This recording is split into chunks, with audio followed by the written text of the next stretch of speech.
The defense struggles again as the Washington Wizards lose to the Memphis Grizzlies 140-112 in the nation's cap. We're going to talk about defense tonight, next on Locked On Wizards.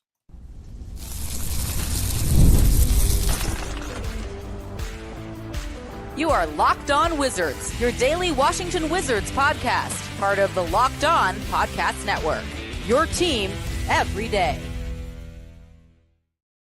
Hey, what's up, everybody? It's your boy, Brandon Scott again. Your favorite podcast now has a newsletter. Introducing the Locked On Wizards Daily Newsletter, a one-stop shop for the ultimate team and league coverage delivered right to your inbox. Sign up for free now at LockedOnDaily.com. That's LockedOnDaily.com. And start your day with the all-new free Locked On Wizards newsletter. Tonight's episode is brought to you by FanDuel. You can start the season with a big return on FanDuel. New customers can place a $5 bet, and you'll get started with $150 and bonus bets if you win your first $5 bet. Just visit FanDuel.com to get started. All right, everybody. Defense, the usual suspect, strikes again. One game after breaking the 16-game losing streak, they get back on track in the Cooper Flag sweepstakes by dropping 140-112 at home versus the Memphis Grizzlies. And there was a lot of injuries on both teams, man. That's why if you look at the thumbnail, it's called the Band-Aid Bowl, man, because there were a lot of guys out with injuries. I mean, we had a massive amount of guys, and also Memphis did also. So this was definitely the battle of the reserves. So let's take a look at the stats real quick, everybody. Let me go ahead and pull it up on the screen. Bear with your boy real quick. All right, so as I pull up the team stats real quick, like I said, the usual suspect. Defense. Defensively, we allowed Memphis to shoot 52.1% from the field, including 39.5% from three-point range, and we gave up 60 points in the paint. Now, looking from our perspective as far as offense, we only shot 18% from three, so that's not going to cut it. Shooting 6 for 32 from three-point range. So, look, they shut us down on the perimeter, and we just couldn't get it done as far as perimeter. But other stats to look at, rebounding, we actually won the battle of the rebound tonight, 57-54, including 20 offensive rebounds. But assist numbers, I told you guys, this team, they are huge in ball movement, man, and it showed. They out-assisted us 34-20, so 34 assists, was the tail of the tape in my humble opinion.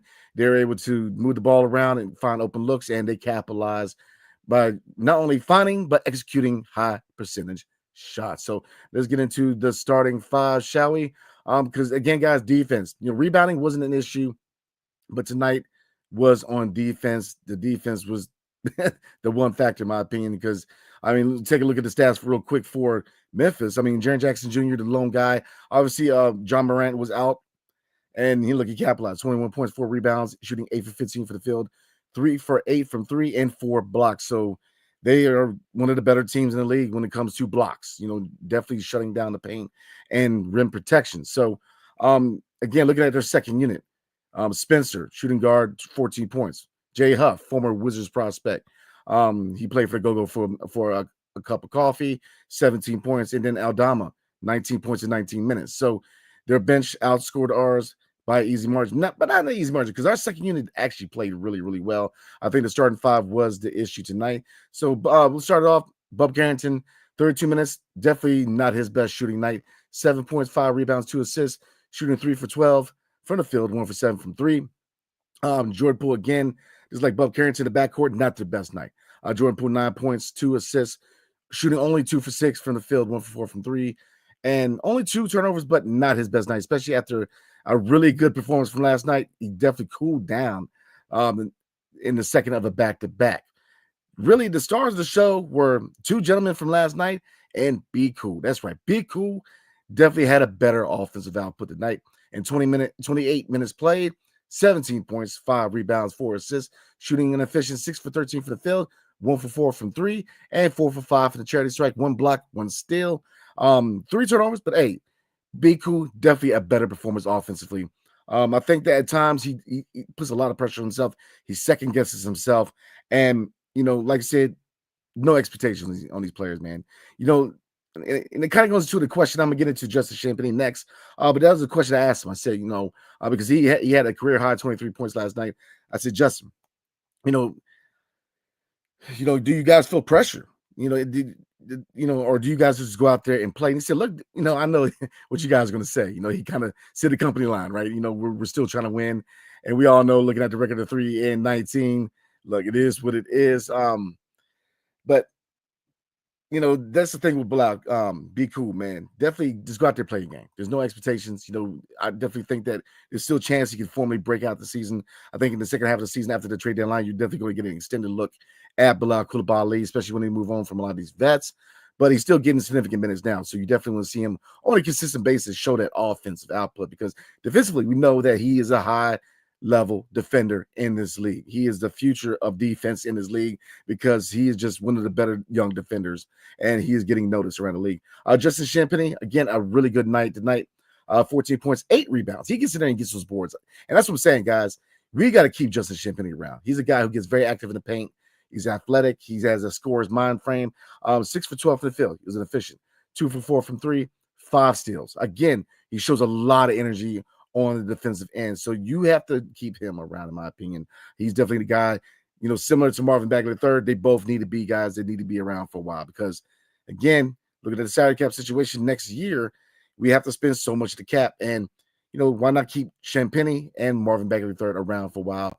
Because we're going to need to sign some people after moving on from some of these vets. So Jonas Valanciunas, we say it all the time, guys. We're going to talk about him in the second after the first ad break. But he continues to play high-level basketball.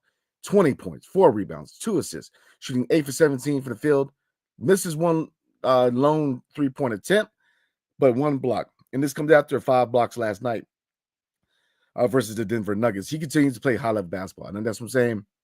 After December 15th, he will be eligible to be traded. And I think that he's definitely going to be the first guy on the move, which is going to be a very active trade season in the NBA. I think there's going to be a lot of moves being made this year in the National Basketball Association.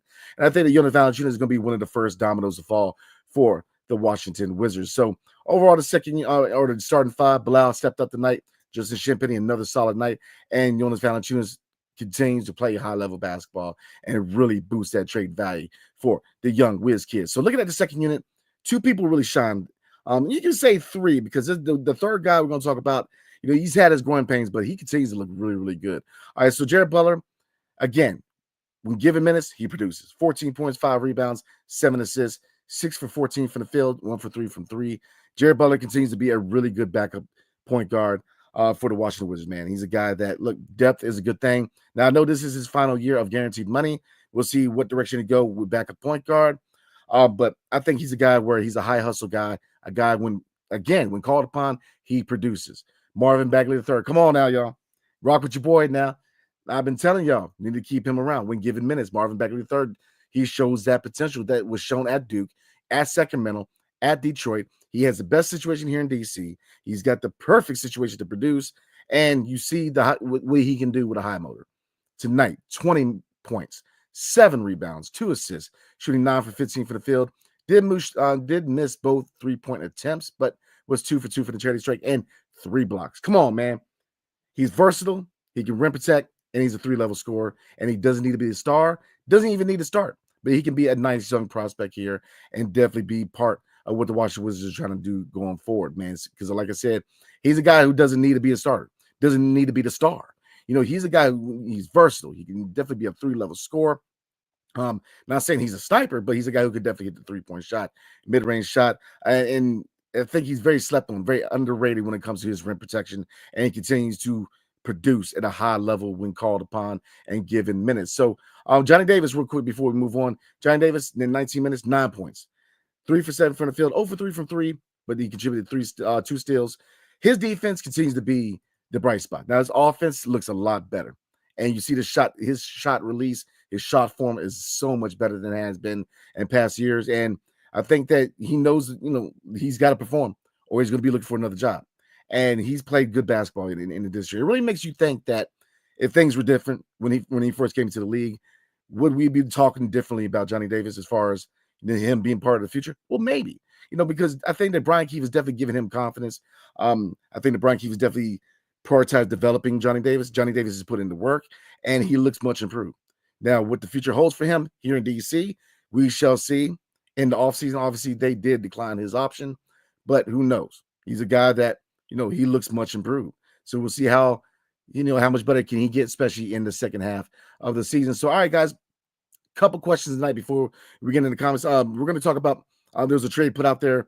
Jonathan Valanciunas to the Lakers. I want to know what you guys think about that. But before we get into that, let's talk about home field or home court advantage. There were some comments made by Jordan Poole last night, and I'm kind of responding to that because we saw a glimpse tonight where home court advantage was not a thing tonight. But like I said, I'm going to actually respond to his comments that he said at the press conference following last night's win. But before we do, tonight's episode is brought to you by Mint Mobile. With big wireless providers, what you see is never what you get.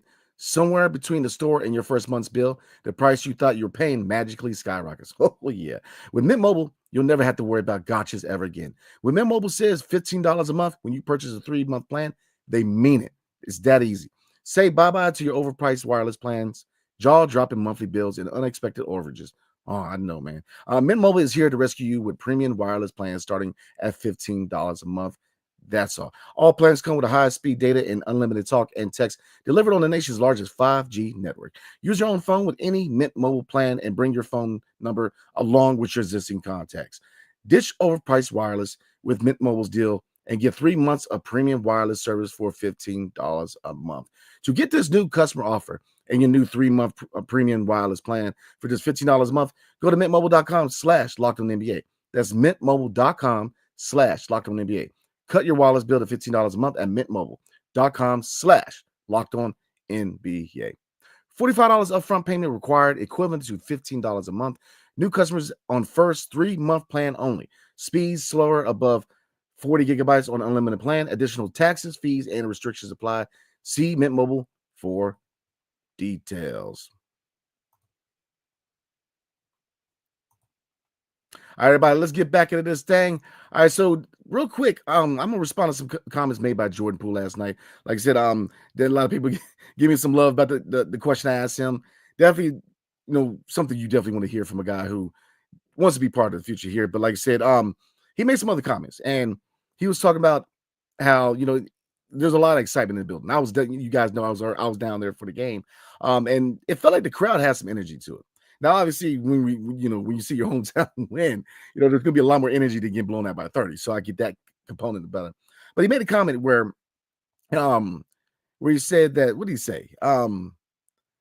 He kind of wanted more from the crowd, as far as home court advantage. We know what the problem here is in DC. Washington, D.C. is a melting pot city, right? You have a lot of people who are from other parts of the country that aren't from D.C., whether they work for the federal government, state government, Fortune 500 companies. There's a lot of big businesses in the DC area. So most people who work here and live here aren't from the area, right? So that home field advantage when it comes to the Commanders, to a lesser degree the Nationals. But as far as home court advantage here for the Wizards, it can be challenging because, again, a lot of people are from other areas of the country, so they're going to root for, the team where they're from. So, he made a comment that a lot of people who show up dressed nice just to be seen. He made that comment and kind of made me laugh last night. It does ring true, right? A lot of people show up in their the best outfit, but they're there for the status symbol and not so much the root for the team. And I agree with that. He was getting MVP chance. Now, obviously he enjoyed that, even though we all know what it is. It is what it is on that front. But I agree with him. I think that yes, it's hard to root for him. It's tough to find that. The fire to be a fan right now because they're not very good. They're early on in the rebuild, and you're probably going to see a lot more losses than wins. But I think that, we all have a piece of what the Wizards are trying to do, right? The front office has to find that talent through the draft, accumulating draft picks to find young talent in the draft and then to go get those major moves that we're going to need in the future. Coaching staff, definitely trying to develop these young players. The players, their part of the whole deal is, getting better, living up to that culture, living up to that mantra of playing hard, playing to win each game, right? So everybody has a piece. And I think that us as a fan base, we do have a piece of this thing too, right? Do we need to be, and like I said, it's tough though, right? Because again, if you look at those other factors, like many people being in the area, not from the area, it can be challenging here as opposed to other cities, right? But I think that it does ring true. we've got to really, bring our fandom. Definitely, because I don't know if you guys need, for all your old heads who are can't say the previous name, but Commanders fans, and there's always been a lot of when people talk about the past, 3 Super Bowls, RFK was one of those stadiums where home field advantage was a thing, right? The stadium literally was shake. So FedEx Field or Northwest Stadium, not so much. Never really had that same feel as RFK, but um, looking at the Wizards, when you look at the John Ware, this fan base was vibrant. I wasn't home during the Gilbert Arenas era. I was in the Army, but from what I seen on TV, they were vibrant. There was a lot of excitement in the air, and I think that, obviously, when we become a good team again, you're going to get that, that home field love. But we'll start now. We've got to support this team because, like I said, guys, from covering this team, from the media side of things, I'm giving them a chance because I think that they've earned that right to be given a chance. I think that already that Will Dawkins is already a better GM than Tommy Shepard and Ernie Grunfeld. I think that is already apparent. Brian Keefe, some people get on him. Some people are saying he needs to be replaced. First-time head coach, man. I mean, first-time head coach who is he's known to be one of the best developmental coaches in the league. But don't forget, he's the first-time head coach. So there's a lot of people who are trying to get a feel for who they are. Brian Keefe, first-time head coach. Will Dawkins, first-time GM. We have a roster where you're starting to see this roster come around. You see players on this team who could be definitely part of the future. Those gray area guys. You see this core, this young core we have is definitely a nice core to build upon. Now, the money maker is going to be in the 2025 draft, whether it's Cooper Flagg, Ace Bailey, Dylan Harper. In the 2025 or 26 draft with Cameron Boozer. We're going to have a chance in the next 2 drafts to really find high-impact, franchise-altering talent. But we have a good foundation here. So that's what I'm saying, guys. Does his comments kind of ring true to a certain degree? Yes, I would like to see a lot more support at the arena. I'd like to see take the arena back. I think that, when we look at, it starts now with us as fans, because what really irks me, man, and I think that a lot of people you're a lot like, how I feel about it is don't show up when they're good again and act like you've been here the whole time, right? Support, building up the support starts now. So I do agree. But then if you look at all the other factors, I get that too. The fact of the matter is DC is different from most cities because of the federal government. A lot of people who live here now are from here. So those factors are reasons why it's very difficult to have that home court advantage here in the nation's cap. But, like I said, we try to show out, man, and show support for these guys. Like I said, I'll be down there a lot. I'm going to try to do a lot more live recaps down there.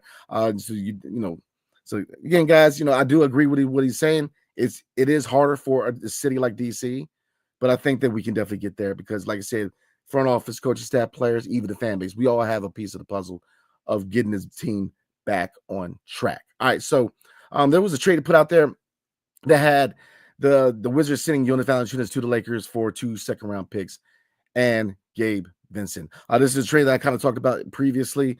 So this is actually the question tonight. You guys let me know what you think. Would you say yes or no to that deal? Do you guys think that we still finesse a first-round pick for Jonas Valanciunas?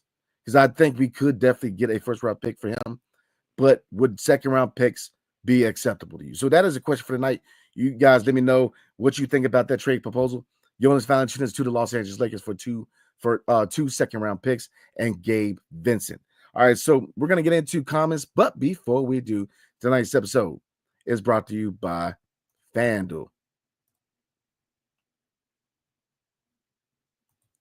Get ready to tackle the NFL action with FanDuel, America's #1 sportsbook, because right now, new customers can bet $5 and get $150 in bonus bets if you win. The FanDuel Sportsbook app gives you everything you need to place live bets on the NFL all in one place. So when you get 100 minutes of the game, you can check out the latest stats, view live, play-by-play, and so much more on the same page where you place your bets.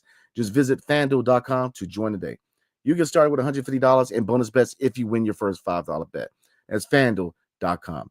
Never waste a hunch and make every moment more with FanDuel, the official sportsbook partner of the National Football League. All right, everybody, let's get into comments and roll this thing like we always do. And let me start like I always start. Appreciate y'all taking the time out of your day to rock it with your boy tonight. 2 live videos today, man. So, look, we definitely getting this thing kick-started. So, Suge Biz One's going to kick everything off tonight. And he says, first comment, booyah. Absolutely, my God. Suge Biz One.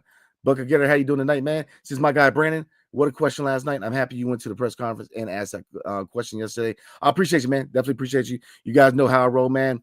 I definitely like getting in there, asking those hard questions, and getting those much needed answers from the players and the coach staff and the execs, man. So, like I said, appreciate you guys. I get a lot of love, a lot of feedback. Definitely appreciate it, because that's a big reason why I fought so hard to get those media credentials, because, again, I wanted access for you guys, man. So I appreciate you. Joshua Cotton says, good game by Bilal. Hopefully he can string together a few more consistently. I agree. I definitely want to see Be Cool, be that force offensively. I think he's heading in the right direction. Could he still have that breakout campaign? Maybe. Is it probably going to be next year? Maybe. I think, again, no pun intended, but the ball's in his court, right? His defense is all defensive team defense. He is definitely one of the better defenders in his league as far as young players. But in his offense, definitely want to see him be more consistent. And that's what I'm saying. Sometimes it seems to me like he kind of questions his shots and in his decisions. Just go out there and play Be Cool. We know he's gonna figure it out. Be Cool, once he figures it out on a consistent basis offensively. Look, we've got a star in the making. Booker Getter says it's still time for JP to have the keys, but I wonder why after a game like that he is passive, not aggressive. If he gets them, he has to be more consistent in taking games over. I agree 100%.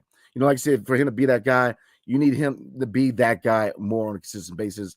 I will say this, back to back, within four days, they've had 3 games. So they're just trying to get into the grind of the NBA season. And I'm not making an excuse for anybody because, like I said, you to be that guy, you gotta be that guy day in and day out, man. So I agree 100%.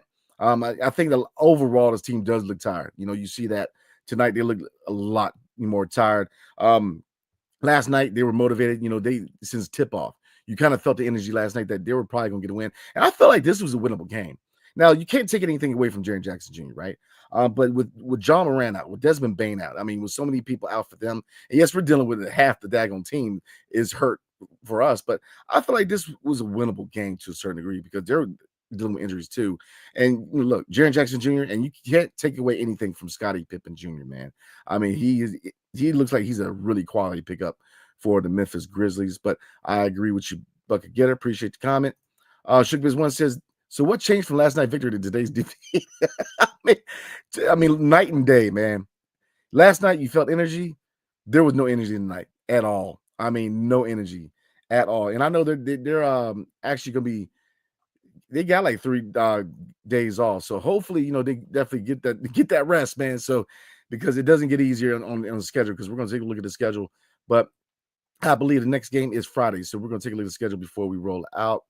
Bucket Getter again says it almost looks like the game plan was to play more through Bilal. Oh yeah, which I love. But he needs to learn to play with BC as a duo and both get going.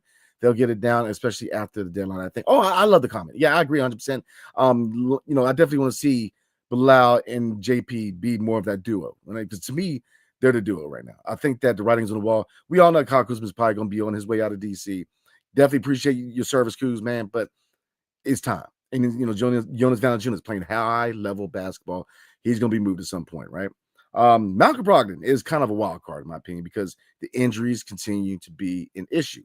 And with that price tag of $22.5 million, it's going to be hard to try to get a team to make that move for him if he can't stay healthy. We know that when he's on the court, he plays. He can play at a high level. Always been a big fan of Malcolm Brogdon. But we also know that injuries have always been an issue. Bucket Getter also says JC is a keeper. Justin Champagny, that is. Another diamond in the rough who gives energy and shooting. I agree 100%. You keep him around. My God, Joshua Clark, how you doing, man? My God, repping Baton Rouge, Louisiana, baby. And he says, here we go. Here I am again, still repping DC from Baton Rouge. It's hard to hear the DC fan base cheer for another player. Yeah. Man, what happened to the heart from last night? Great work, Champagny. Yeah, it was night and day, not only from the players, but from the fan base. You saw, once they put that Japanese player in there, they were having a party up in Cap One. We've got to take Cap One back, man. We've got to find a way to get this home court advantage. Like I said, it's not easy in a city like DC because, again, a sizable amount of your population hails from other states. So most of the time, some people, they do switch over to DC teams, but that's a really small percentage. Most people are going to root for the teams from the area that are from. So it's tough. And it's harder than most destinations in other cities, man, to get home field advantage or home court advantage here as opposed to New York, because New York, most people are from New York, right? Unless you work in finance, then chances are. But you guys kind of see what I'm saying. Josh Clark also says, let's get to training tomorrow morning. Kuzma for Batazi and Kispert was second round pick for LeVert. Yeah, I like LeVert, man. I need something to move on this roster. Please, the team showing absolutely nothing. Hashtag heated. I'm with you, night and day. Jekyll and Hyde from last night to tonight. Two different teams. They had energy last night. They wanted it more. Tonight, they look tired. They look dog tired. So, like I said, hopefully they get some rest, man, because the schedule coming up. Good Lord. All right. Let's see, guys. Bex Attack says, back to regularly scheduled programming. Yeah, back down to earth, right? Back down to earth. Shook Biz One says 20 offensive rebounds and still lost. Yeah, that's what I'm saying. Rebounding was not an issue with defense. We allowed them to shoot a lot of high percentage shots. And that, perimeter defense continues to be a massive issue with this team. Let's see. Backstack also says, least we snapped the streak, though. Yeah, just to start another one. Vic, how you doing tonight? Says, why Poole can't touch the ball? Good question. I kind of echo what Bucket Getter says, where it looked like the offense was going a lot more through Bilal. And they kind of rolled that hot hand. Jonas Valanciunas has been playing really good basketball. I mean, he's been playing really good basketball here in the nation's cap. Justin Shimpany and Bilal, the offense flowed a lot more through them. But I think that JP will bounce back. I think this team, especially, want to see Bub bounce back. So we'll see. Because like I said, we definitely got time to the next game. Next game is Friday. So we've got 4 days, guys. 4 days to practice and figure this thing out. Joshua Clark says, I hope we never trade Gill. It reminds me of Miami Heat Haslam. Full respect from. Oh, that's a great comparison. He's going to be coach one day. Anthony Gill is outside of Poole, is, in my opinion, and outside of the vets, like Jonas Valanciunas, Malcolm Brogdon, he's been one of the biggest voices in the locker room. Great leadership guy. He's a guy, again, who is going to be coach one day. He's very, very important for this team. Because look at it, look at it, from the realm of a leadership, he's been a great leader here in the nation's cap. Let's see. Goldo Beard, how you doing tonight? JD needs more playing time. He never really got the development like the 2024 draft picks. They got instantly minutes, even though they didn't deserve it, excluding Sarr. Well, I agree but disagree. I'm not going to say that the draft picks don't deserve it. I mean, you could argue that, if you're going to how do I say this? Will Dawkins, like any other GM, is going to prioritize his picks. And when it comes to Keyshawn George, Bub Carrington, Alex Sarr, Bilal Coulibaly, he's going to prioritize them more. This is what every GM does in every sport. When a new GM comes in, he prioritizes guys. He evaluates the previous regime's players, and he moves on from most of them. Denny, any other universe, Denny doesn't get moved, but he's going to prioritize his guys. So JD, I do agree that we all know what the situation was. Past regime, Tommy Shepard, they didn't do justice by Johnny Davis, to a certain degree. Now, when given minutes, you got to perform. And he has not performed, even though he does look a lot better this year than he has in years past. But like I said, he's going to prioritize his guys, So I'm not going to say they didn't deserve those minutes. I just think that maybe you could have found a way for them to get minutes and Johnny Davis. But like I said, that's not easy, man. That is not easy. But definitely appreciate the comment, bruh. Invalid says 1 win and we're back to getting blown out. Yeah, it appears so. He also says decent offensive game for Bilal, though hopefully he's gotten his groove back. Hopefully he definitely gets back to that breakout Bilal, right? Definitely hope he can find his offense on a consistent basis, man. I think he'll be all right, man. Guru Strong, how you doing tonight? I'm surprised JD is still on the roster. Yeah, I am, but he's playing really good basketball. Like I said, you see the potential. Now, has he lived up, and will he ever live up to being that 10th overall pick? No, he hasn't lived up to that. We all know that, but he definitely you see potential in him, especially on the defensive side. But offensively, he looks a lot better this year. But again, 10th overall pick, he has not lived up to that. Nomadic Brian, be cool, good tonight. Just what is that Poole algorithm? I know, man. One night after saying he needs to get the keys, man. But like I said tonight, not definitely a slow night for him. And I definitely think they rolled, more with the offense to Bilal, and they allowed Shenpenny and JV to kind of be those hot hands leading over from last night. So I think he definitely will figure it out. Guru Song says, who the Lakers giving us for Jonas that's going to make a difference? Nobody. I mean, that's the thing, man. You're not going to get a huge defense maker. To me, if you hope to get Jalen Hood Shafino, you got to get a third team involved because you got to match the salaries. And to me, Gabe Vincent's a guy where it makes the most sense. But then where would you play him? And I think that's a really good question, Guru Strong, because you got Jared Butler as a backup point. You got Bob Carrington, you got Malcolm Brogdon, you have Jordan Poole. So do we necessarily need another point guard? So that there's going to be options. The Lakers are definitely a destination for JV. The Knicks are another destination, but yeah, I'm with you on that. Let's see. The son of God says JP is no leader. Straight. Okay. I respect your opinion, man. I do. I disagree. If I'm, I do, through my observations, looking at certain things from being at the game and just even watching it, man. I see a guy who's definitely stepped up as far as leadership in the locker room, man. I definitely see him has definitely stepped up. So, like I said, man, I love dialogue, I love opinions, man. But I have to disagree. But hey, it's all love. The son of God is all love, baby. Shook Biz One says, as long as it's not Bronny James, yeah, I'm good with Bronny James. Lockton Law says, I'm tired of this bull. I don't know what to say, bro. Like, I appreciate you, man, but it's gonna be a long year. You got 60-some games left. So, hey. Sugar Biz One says somebody hide your feelings. Lock the laws here. Hey, man, Lock the Law. Look, he keeps it real. Like I said, you gotta respect that, man. Just shout out to Lock the Law. He keeps it real, man. He goes on to say 39 points one night, 9 points the next. Bull squat. Yeah, I feel you. I definitely feel you. He also says give Poole the keys to the exit door. I feel you, man. Like, you gotta step it up. Like you said, 39 points one night, 9 the next. You definitely want to see you be that guy every night. So I feel you. And then the guy says, but he wants the keys. Seems like I'm messing with me, man. But I get it. Guru Song says, I'm not sold on these GMs until we start winning games. Fair enough. Clock is ticking. We should be hovering around 35 wins. Oh, I don't know about that. Next year and a playoff team the year after. 35 wins next year. Don't see it. The year after, I can see it. Year 4, I can see that. Year 5, I can see the playoffs. So I can rock with that. But I don't see 35 wins next year. I see a lot. I definitely want to see them try to challenge to be a 500 team. But I definitely see next year, because next year after the 2025 draft, man, you want to see everybody kind of gel together because you're going to be a younger team. So I think there's going to be year 4. You're going to see that increase getting close to 500. And then I think we definitely a playoff team, at least challenging for playing a seed in year 5. So Dan Tico 84. I think I did it. Yes, sir. I get Poole had a rough night, but scoring 39 in this league on a consistent basis is not easy. Great point. He's the only one scoring like that on his team. Let's give him the praise, but just be patient. I agree. I agree 100%.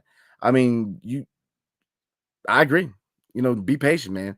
Nobody else, Kuz hasn't been that number one scoring option. So there's nobody else that's really putting together those type of nights. So, if you're expecting him to drop 40 every night, he's not that guy. He's a guy who can definitely be a star on his team. But, is he, gotta be patient. Like I said, he's still young. He's still developing too. So, this team is very young, very unproven. But, I definitely think that, give him praise. And you can give him praise when it's due, give him criticism when it's due. But, he had an off night. Now, I do agree that he's got to have more consistency as far as, putting together these nights leading the Wizards, man. But, like I said, off night, we'll see how things go because, 4 days off and then they get into a couple of really hard games coming up on the schedule, man. Let's see. The Son of God. You can't fix the franchise in a year or two. I would chill in GM. Absolutely. I agree 100%. I agree 100%. It's way too early to judge him. And look at the drafting. It's already better than the previous guys, man, in my humble opinion. You can argue that Tommy Shepard's draft picks weren't bad.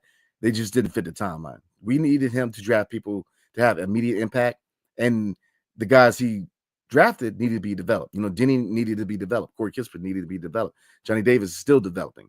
Ruya Hachimura had to be developed. So Ernie Grunfeld to me missed, yeah. So Tommy, his biggest thing was trading. His trades got him into trouble, man. It really did. And then Ernie was just bad overall.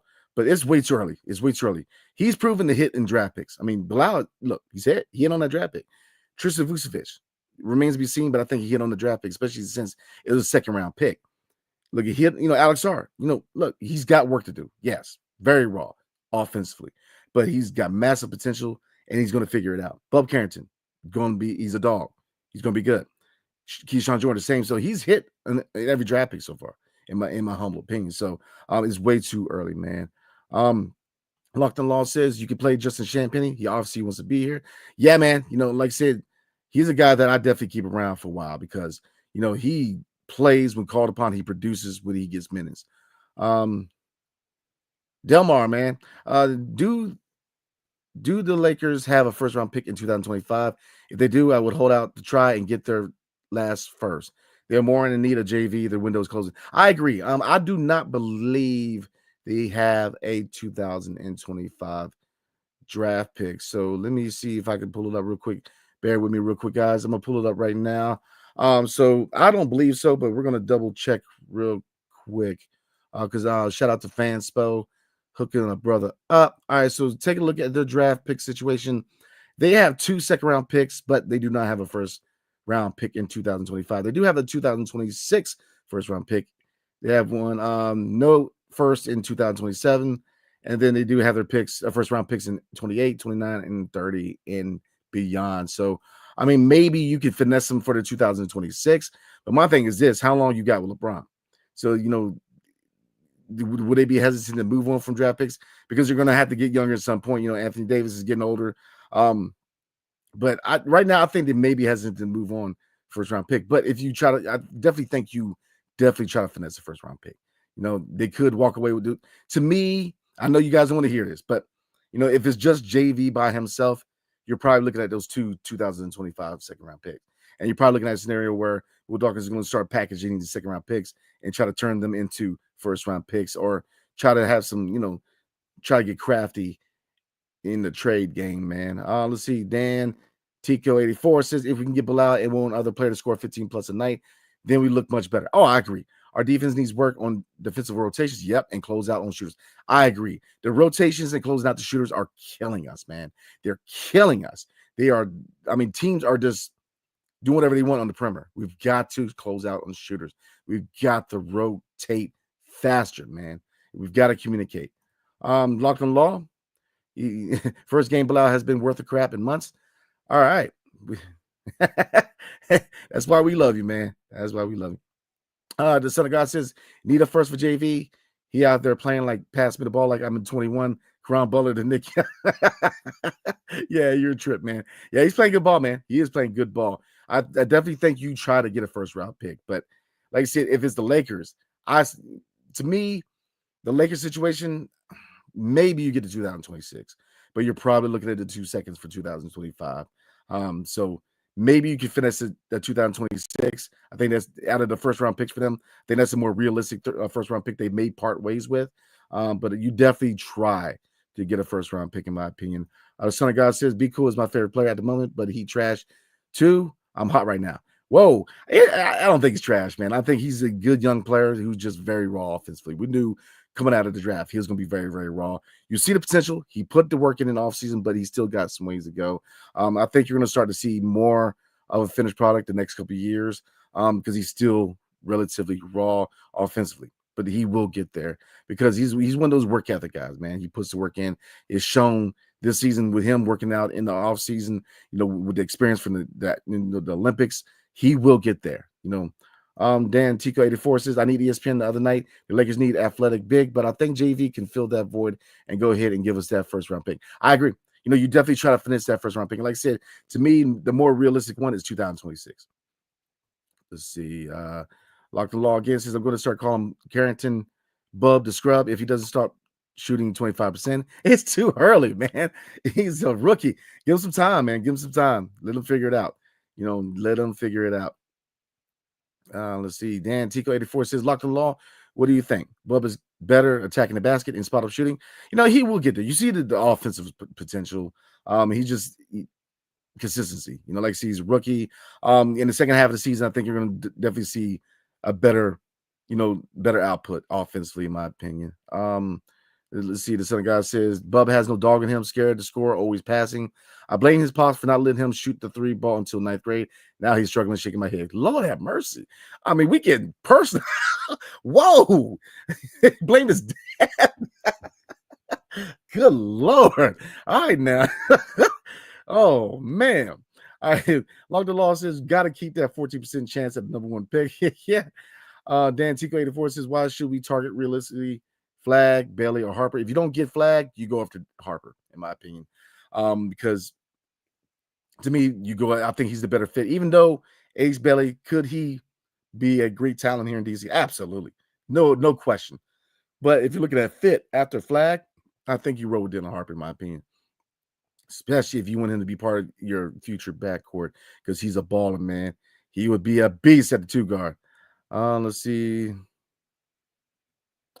All right, guys, we're around the 41-minute mark, so I'm gonna try to do 2 to 3 more comments. Like, you guys know me, I hate to miss any comments, man, but it is what it is. My man Guru Strong. Oh, a couple good comments from him. He says that rebuild should not take longer than 4 years tops if you know what you're doing. It don't take 5 years. I'm not chilling on nothing. I agree. I think that 3 years, once you get into year 4, is where you start making these moves. And it doesn't even have to be then, because I think you attack this trade deadline and you try to get a young prospect. To me, I say it all the time. Jonathan Kuminga is the guy that I'm definitely targeting at the trade deadline, especially the fact that the Warriors have interest in Kyle Kuzma. So I think that you definitely try to get a young player. Maybe you look at, a power forward. We'll see. But I agree with you. It don't take 5 years. When I say 5 years, it breaks down like this. The first 3 years, which we're now in year 2. So after year 3, you're going to see them make certain moves, because the young core is developing. So like I said, it's year 2. So next year is probably going to be your last year of officially having a youth movement. After that, it ramps up. Years 4 and 5, you're getting that you're getting closer to 500, right? Having 500 record. And then you get closer to the 8th seed, and by year 5, you're looking at 8th seed playing. And after that, 6 and 7, then you're operating on full cylinders, man. So you're 100% right. I don't see it. I can see definitely us making some noise in year 4. But year 5 is where we be that where the goal is playoffs. To me, year 4 is about getting to 500. And then next year is going to be another rebuild year. So I definitely agree. Guru Song says we should be all in on Ace Bailey. Like I said, if you walk away from this draft with Cooper Flag, Ace Bailey, or Dylan Harper, any of the 3, you're good to go. All 3 of those guys are franchise-altering talents, man. So, I'm with you. I like Ace Bailey. I really do. I really do. I think he could do well here in the Nation's Cap. So, all right, guys, I'm going to do one more, and then we're going to call it a night. Let's see. Son of God, man. Let's see. My guys, Son of God and Lock the Law, man. Y'all a trip. Delmar, last comment in the night, guys, says real fans have to be patient. This is our first true rebuild. Yep. All the other years were band-aids with EG and TS. Ernie Grunfeld and Tommy Shipper. We gotta chill. And I think, guys, look, it's year 2. 3 years is rebuild. So definitely next year, especially after the 2025 NBA draft, man, it's gonna be a very young team next year, guys. So put your seatbelt on, because it's gonna be the same next year. You're looking at a different product as far as getting back to 500 year 4. Then year 5, you're going to be a playoff hopeful for the AFC, and this is me. Now, it could be sooner. Y'all, absolutely. Really depends on people getting better, people developing, people progressing. It couldn't happen sooner. Like I said, that's not. You have to be aggressive, in my opinion. Definitely aggressive at the trade deadline. Definitely want to hit in next year's draft. But I think we're definitely heading in the right direction, guys, man. Let's see. Last comment, guys. Shook Biz One says selling tickets to the great debate, the Son of God versus Locked Law, and a no holds bar Wizards show. You know what? Hey, man. Hey, shout out to the Son of God and shout out to Locked Law.